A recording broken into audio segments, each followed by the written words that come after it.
Blandine Hugonnet à Rome pour Europe 1. En Russie, les écoles ont fermé hier pour 3 semaines. Un hôpital de 500 lits est construit en toute hâte dans la banlieue de Moscou. Vincent Hervouet, la Russie se prépare à l'épidémie dont elle a jusqu'ici minimisé l'impact.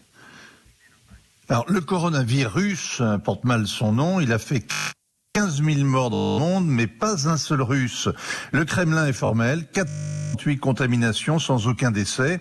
Évidemment, personne n'y croit. Les spécialistes étrangers remarquent une flambée du nombre de pneumonies. Ils doutent de la qualité des tests pratiqués à grande échelle. Et les babouchkas aussi se méfient et stockent des provisions. Vladimir Poutine prétend l'épidémie sous contrôle. Il traite la menace comme une affaire étrangère.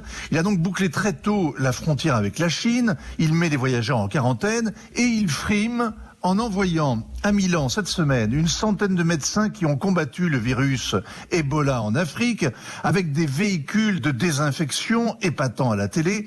La Russie met en scène son aide généreuse à l'Italie que les Européens ont abandonnée. L'Europe qui met en garde contre la désinformation sur l'épidémie, Vincent, des informations qui seraient favorables à la Russie.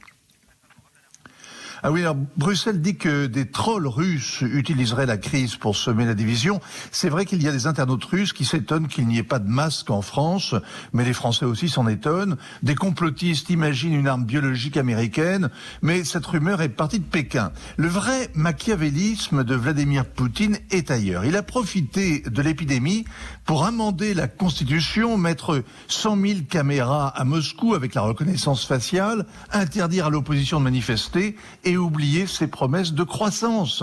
Le corona n'est pas russe, mais il le mériterait. Le regard international de Vincent Hervouet dans le journal de 8h.